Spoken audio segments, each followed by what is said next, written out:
A new report from the Canadian Anti-Monopoly Project argues Canada's food system is being undermined by monopoly. And while grocery stores have become an easy target for consumer anger over the cost of food, this report says consolidation has occurred at all levels of the supply chain. Here to discuss the report and whether more competition is required to address these issues, we welcome, in Halifax, Nova Scotia, Sylvain Charlebois, Senior Director of the Agri-Food Analytics Lab at Dalhousie University. In the nation's capital, Keldon Bester, Executive Director of the Canadian Anti-Monopoly Project and a former Special Advisor at Canada's Competition Bureau. In Waterloo, Ontario, Jennifer Clapp, Canada Research Chair in Global Food Security and Sustainability at the University of Waterloo. And in Scarborough, Ontario, Gary Sands, Senior Vice President of Public Policy and Advocacy for the Canadian Federation of Independent Grocers. And it's great to have you four on TVO tonight. Keldon, let's just get you started right away, please. Why do you think the Anti-Monopoly Project on this issue is such a big deal? Well, I think a big part of why we wrote the report and why the organization exists is the fact that while some of these issues can be very front of mind, at the grocery aisle, they actually run much deeper in our economy. So what we wanted to do with this report is to recognize that, yes, there are competition issues at the grocery store, but those are also the byproduct of consolidation that runs much further up the chain that we need to take seriously. Sylvain, can you give us a sense of how much consolidation there actually is in the food system in our country today? Well, there's been lots across the food chain from farm gate to plate. And in fact, all nodes of the supply chain have actually consolidated more because the other nodes have consolidated. But when you look at the grocery business in Canada over the last 30, 40 years, it's interesting that now we're asking for more competition when in actuality, it was really an American invasion back in the 90s or 80s, 90s that actually led to the infrastructure we have today. So Walmart and Costco obviously have actually entered the Canadian market quite successfully, and that really pushed other players to consolidate, which is why we have just a few Canadian players now, Loblaw, Sobeys, and Metro, because all three players have actually adjusted to a much more competitive landscape as a result. Jennifer, I don't have to tell you, and I think anybody who's been following this story will know that, grocery store CEOs have been called to Parliament Hill to testify over high food prices. Some people have advocated boycotting various stores because of the consolidation. Where in the chain, as you look at it, does consolidation really begin? Well, consolidation, as was already mentioned, is all through the agri-food supply chains, and it really begins in agricultural inputs, which are the seeds, the chemicals, the farm machinery, the fertilizers that farmers use in their fields and their agricultural operations, and that consolidation tracks through from that production level all the way through to the grain and commodity handling level, all the way through to food processing and finally at retail. So it's really everywhere in the food chain. And we sometimes forget that the parts that are furthest from the grocery store, such as fertilizer prices and seed prices, et cetera, those are really coming from very concentrated industries as well. So in Canada, just a few firms are dominating each of those nodes in the supply chain. Gary, before I get you to weigh in, let me just add some numbers to what you've heard so far, and then you can comment on all of it if you like. This is some polling information that we want to share, and it says last year 90% of Canadian farmers reported they were concerned about consolidation in their industry, with the highest perceptions of negative impact coming from the input provider stage of the supply chain. Equipment dealers at 66%, fertilizer manufacturers at 62%, seed and chemical companies 60%, grain companies 56%. There's a healthy majority there that is concerned about all of this. Okay, you weigh in. How do you view what's going on out there? Well, we've been concerned for many, many years about the consolidation throughout the supply chain in Canada, and it's, I think, unfortunate that many respects the focus has been on the retail sector, but I think your program tonight is very helpful to consumers to understand it runs right through the supply chain. And it definitely has had an impact on competition. The only caveat I would make would be sometimes that consolidation does not always impact prices. What I'm trying to say there is you can't always link the rising food prices that we've seen in the last 2 to 3 years completely on the issue of consolidation. There's a number of other factors that have been impacting those rising costs. Do you want to weigh in on that as well? For example, what? Well, the factors that have been driving up costs, the war in Ukraine is still having an impact. Rail and port disruptions. We've had climate catastrophes, flooding, wildfires, etc. It's like the 4 horsemen of the apocalypse have taken up careers in the food industry. There's just been so many things that we've seen. And listen, I'm not an apologist for the chains, and perhaps some of my fellow panelists here are going to disagree with me, but we are seeing a lot of increases from our suppliers. Now, the rate has slowed of those increases, and the degree of the increases has not been as significant. But we're still seeing a lot of increases from our suppliers. And if you're in retail grocery, I'll just speak for the independents, you're on a margin of 2%. You're passing that on. You don't have a choice. Keldon, do you agree that, to use Gary's words, there are other apocalyptic things happening here to contribute to the circumstances in which we find ourselves?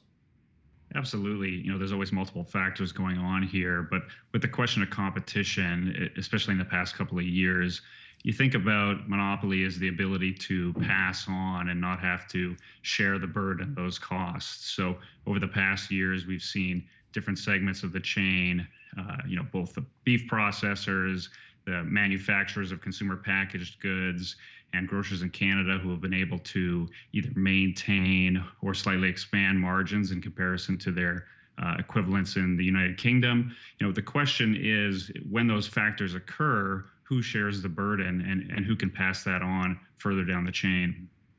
Should we just, Jennifer, look at one part of that chain in particular? Farmers are very concerned about the costs of machinery and what they feel are unfair prices, I gather. Give us a sense about what's happening in that part of the food chain, if I can put it that way. Right. Well, certainly the disruptions from COVID and the war in Ukraine have raised prices of many, many goods across supply chains, and especially with energy and material costs going up. And this means machinery prices are higher, and so are fertilizer prices. And the prices of these inputs have gone up quite sharply in recent years.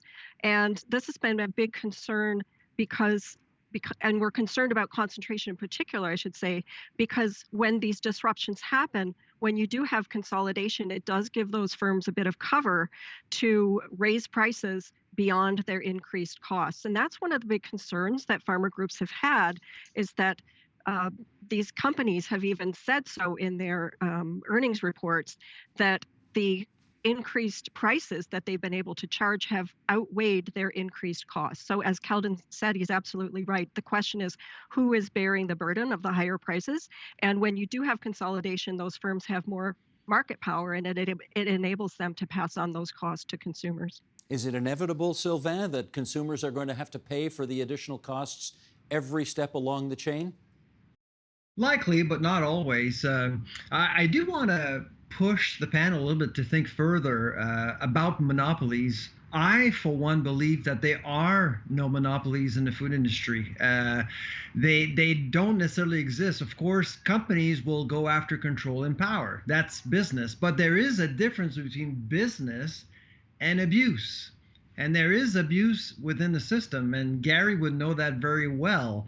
And that's why there's been a lot of discussion around a code of conduct. Companies like Loblaws and Walmart, they do abuse their power up the food chain, and that forces processors and beyond farmers to consolidate and seek more power and control. That's really what leads to what we're seeing today. So consumers have every right to be concerned about control and power, or over powering positions within the food system.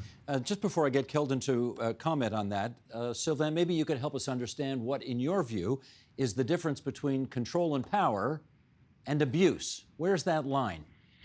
I'll give you two examples, Steve. One, property controls. Right now, and Loblaw was the first one to acknowledge that they are implementing property controls. They will have a store, and right next door, they could actually ask another tenant or another food store not to carry certain products so they can actually monopolize that geographical space.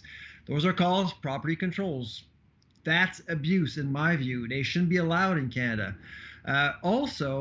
Companies, grocers will charge fees. A lot of people don't know this, but to do business with Grocers Canada, you have to pay them. And often these fees change from one month to another. There are stiff penalties as well if you're late with your delivery, and that suffocates processing and farmers as well. And they companies like Loblaws and Walmart, yet again, those are companies that will implement extra fees out of the blue, and that really hurts the rest of the industry typically. What are the fees for? Listing fees, marketing fees, shelf space. As a consumer, you don't necessarily see those fees, but it does impact behavior, your choices, and access to certain products. And sometimes there are innovators out there that just can't have access to consumers because the gatekeepers are really the massive grocers that we have in our country.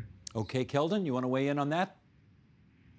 Yeah, I think there's a good point here about the path to consolidation making that abuse more likely. As we've seen with the bread price fixing case, which is still ongoing in Canada, as you get fewer and fewer players in the market, the relationships between them get cozier. And I think the chances for that sort of abusive conduct to happen and for it to have a broader scope becomes greater. If a very small grocer is implementing property controls, that's much different than a handful of companies that might control some of the most premium real estate across the country. And that's the situation that we find ourselves in today. Gary, for you and the people you represent, where do you draw the line between just trying to grab bigger market share and do better business versus abusing your position in the marketplace? Well, I agree with Sylvain. Property controls is definitely one of the issues that we have raised over the last few years with the Competition Bureau. I would tell you another example of abuse that we have seen in the industry, and that's around the issue of fair supply. So we have about 6,900 independent grocers in Canada. A myriad of them are in rural, remote, Indigenous communities, and often, notwithstanding that they might have an agreement, large chains have in the past made demands of suppliers to supply them with extra if something is in high demand or low supply, and that diverts supply of goods away from the independents, particularly those ones in those rural and remote and Indigenous communities, and that has been a real problem for us, an abuse in our view that needed to be addressed. We've tried to address that in our grocery code of conduct, and I'm hopeful that when the code goes into effect, that there'll be some movement to correct that abuse. Well, for what it's worth, the producer of this segment reached out to the Retail Council of Canada, has spent a good chunk of the last 3 days, including through the weekend, trying to get a statement in time for our broadcast here.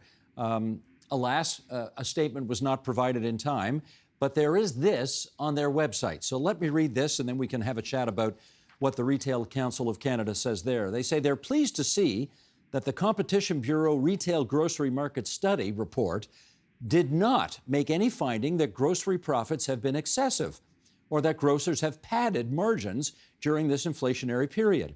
Indeed, the Bureau found grocer profit levels to be, quote, modest. The greedflation smear is officially dead, so says the council. The fact remains that grocery prices have gone up because of a confluence of global factors affecting grocery inputs. War, extreme weather, and soaring fuel prices, all piling on top of supply chain disruptions and labor shortages. Okay, that's their statement from the Retail Council of Canada. Let's tackle that. Jennifer, what do you want to say about that statement? Well, it's First, to say profits have risen in the retail sector. The question is about the marginal profit ratios, and I think they have been modest, and they typically are modest in the grocery retail sector. But consumers are seeing the food price rises at the grocery store, and so that's where their concern is. But it's true that when Russia invaded Ukraine, we saw huge spikes in grain prices, and part of that had to do with financial speculators on agricultural commodity markets, and that kind of filtered through the food system and raised costs for processors, and then that also raised costs for at the retail end. But also we saw those inputs rising as well. So farmers' costs were going up because of higher energy prices, higher fertilizer prices, and so all of those price waves worked their way through the system. But I think we still can look at the grocery retail sector and see that they did see their profits rise in 2021, 2022, and 2023, as shown in that report from the Competition Bureau. Keldon, they're quite categorical in this statement. They say the greedflation smear is officially dead. Is it in your mind? Well, we're dealing in this binary that either they're the cause of all our problems or they're off the hook. And again, going back to why we wrote this report is to say it is more complicated than that, but the retail space owns part of this. And when costs increase but your margin remains flat on an absolute basis, you are making more profits. So while grocers are only one piece of this, and we're very clear about that, they are a piece of that. And as we've been discussing here, there are some real competition issues that I think we could address and have a much fairer market. Okay, Sylvain, I have to say every time I see you interviewed on television, which is quite a bit lately because this is such a hot topic, you take pains to say and to point out that there is, there's no abuse out there, or let me rephrase that. There is very little abuse out there in the retail sector. There are not excessive profits being taken, that there's actually responsible behavior being exercised by the retailers in this space. And yet, if I look in the business sections of the newspapers on the same day, you will see just enormous profits being made in this sector. So can you square what seem to be two conflicting facts there? Yes, I have 2 points, Steve. One, I think the one metric that we should look at when it comes to greed, if you will, is to look at gross margins. And if you look at gross margins of the big three, so Metro, Loblaws, and Empire Sobeys, three of them are publicly traded companies in Canada. Gross margins have actually remained relatively the same over the last 5-6 years. And the gross margins are very important because it will look at revenues minus the cost of goods. If that increases, it means that they are likely increasing more prices versus the cost of goods. That's one thing. The other thing that people need to keep in mind when they look at profits is that all of these companies are highly diversified. They actually make more money selling other things than food. If you look at Loblaw's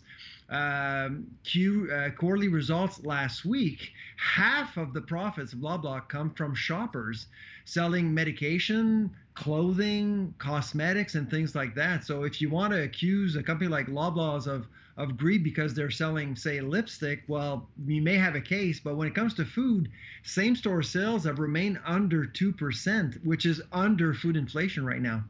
Keldon, does that ring true with you? Well, going to the retail split out, one point in particular, Loblaw had the opportunity with the Competition Bureau's grocery market study to provide, the broken out financial data that would have really put to bed those claims over where's the source of the margin increases they were seeing. So the Competition Bureau now has the power to actually compel information from companies to answer those questions once and for all. But I think Loblaw missed an opportunity to say, if that hypothesis is true, then show us the data for it. Jennifer, should they be forced to put forward that data as asked, if asked by the Competition Bureau? Yes, well, we really have a problem in general of a lack of transparency with respect to data for those of us who are studying in this space. So I'm sure my co-panelists here share the frustration with the lack of data and information that we have at our fingertips to do these kind of analyses. But having said that, making more of that data available publicly, while it's useful for us to do studies, it could actually facilitate cooperation and collusion among the firms as well. So we have to be careful about how we go about improving transparency. But I would agree that definitely we do need more of that transparency. And what is going on as well is that when the Competition Bureau is looking for evidence of collusion among firms, in the past they would look for an agreement that would show, something written down that would show that firms had agreed to collude on either raising prices to consumers or lowering prices that they would pay to their suppliers. But in today's digital world, it's really difficult to basically find that kind of information. It could be behind encrypted messaging, or it could simply be tacit collusion because there are so few players in the marketplace. So it's a complicated landscape, and the digitalization and data is making it difficult. So there are some cases right now in the US where they're actually investigating meat packers, for example, for colluding via data services. So it's a tricky situation. Gary, I should get you to weigh in on whether or not your business has a transparency problem. I agree. I think that more transparency would only be helpful. But if there's one message I just want to, Steve, if I can loop back to what I was saying at the beginning, is there is no doubt that the consolidation in this industry has undermined or impacted the ability of other competitors to be able to fairly compete. It's impacted the ability to get fair supply in a myriad of communities, as I said. But I do want to stress, notwithstanding our concerns about that, the abuse of dominance that we've seen over the last several years, and the behaviors that needed to be addressed. I think it's important that your viewers understand. We do need to separate the issue of prices, because that is by far got to be the most important issue that is confronting Canadians today, is the prices they're paying for things. And again, I see, because through my members, I see the price increases that we're getting from suppliers. And if Loblaws and Metro and Sobeys are getting the same increases that we're seeing, they do have to be passed on. I just, again, in closing, just want to say we have seen no evidence of greedflation. We just haven't. And we would be the first to point our fingers at the chains if we thought they were doing something to undermine the system. And we do when they engage in certain behaviors. And that's, by the way, although they did it with different degrees of enthusiasm, they did sign on to the Grocery Code of Conduct. And the Grocery Code of Conduct, by them signing on, the distorted market practices that we've tried to address in the code is an admission by the industry that we have too much consolidation, and has created some problems that have undermined the system, and they need to be addressed. All right, in which case, let me circle back to Sylvain and get him to address the point that Keldon put on the record a few moments ago, which is Loblaw could have availed themselves of the opportunity to be more transparent when they were asked for certain information. Should they still do that? I would say so, absolutely. You see, Steve, even though I do question the greedflation accusations out there that have been rampant for many, many months now, we need to recognize that things have been quite cozy for grocers in Canada. If you look at Kroger, Albertsons in the US, and you look at their margins, they've been stable, but they're half of what they are in Canada. And so even though margins have been stable in Canada, they are substantially higher on average than in the US. And I do question whether or not we take competition very seriously in Canada. In the US right now, the FTC, which is equivalent to the Competition Bureau in Canada, is suing Kroger and Albertsons because they're trying to merge. It's been going on since October 2022. While in Canada, we've seen major transactions like Loblaws acquiring Shoppers in 2013. No one said anything. Metro acquired A&P. No one reacted. And also Sobeys acquired Safeway again back in 2013. And no one said anything at all. And so I do question whether or not we take competition very seriously in Canada. Keldon, that takes me to you. In our remaining time here, I think we should all have a chance to put some feelings on the record as to if we have a transparency problem, if we have an anti-monopoly problem, we need some recommendations for the Competition Bureau. Okay, Keldon, you're on. Well, the first point is to really reverse what Sylvain was talking about. We need to take consolidation seriously, and we need to be challenging these mergers. Any further consolidation should be under a very strict microscope. And the reality is it's difficult to go backwards, but the first step is to play a strong defense.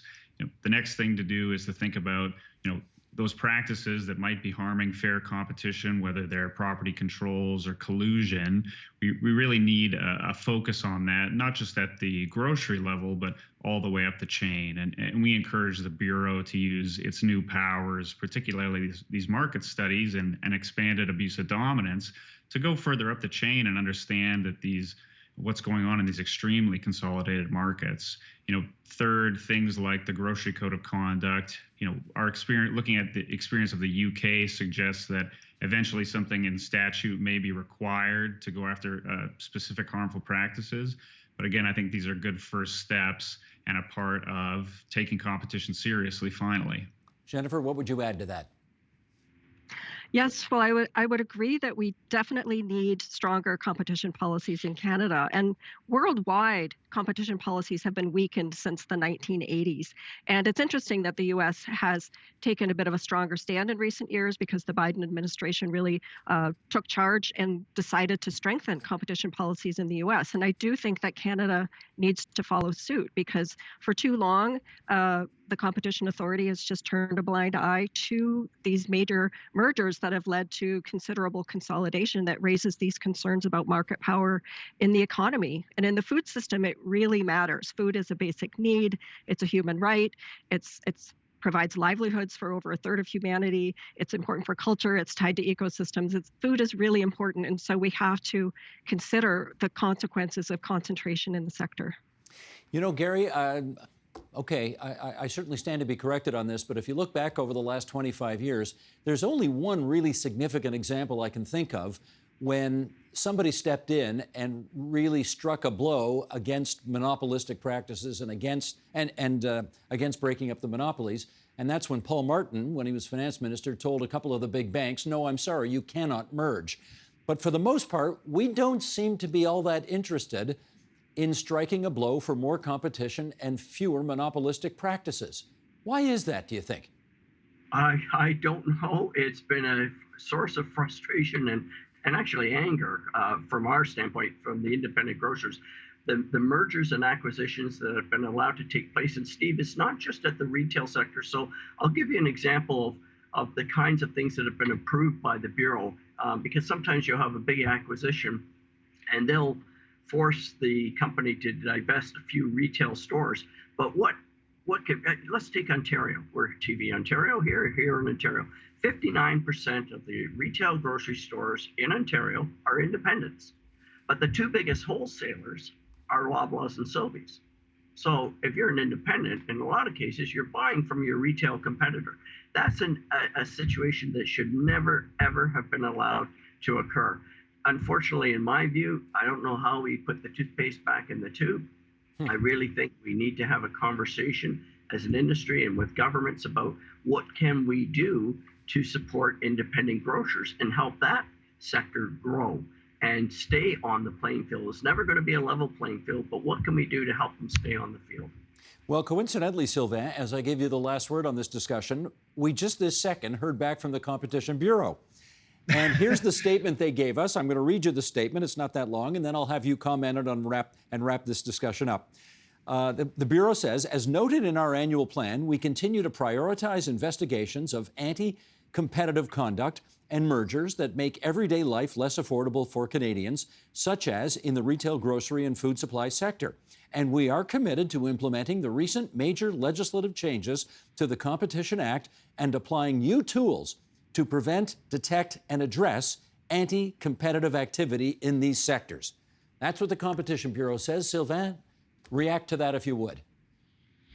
Well, the Bureau does have new tools, and I'm just hoping, and I suspect that my fellow panelists hope that they will also use these new tools to get to more data and information. My guess is that with the Trump administration down south, things are only going to get worse. This is likely going to be an M&A friendly administration. Kroger will merge with Albertsons, and that could actually have major implications in the US and in Canada as well. And I'm also thinking about other potential mergers that could happen as well. So we need to be ready and clear about what our intent is to protect the integrity of the food system and protect consumers as well. Okay, terrific. Thanks, everybody, for that discussion. Jennifer Clapp at the University of Waterloo, Gary Sands from the Independent Grocers, Keldon Bester from CAMP, the Canadian Anti-Monopoly Project, Sylvain Charlebois, Dalhousie University. It was great of all of you to come on to TVO tonight and help us out with this. Thanks so much. Thank you. Thank you. Thank you.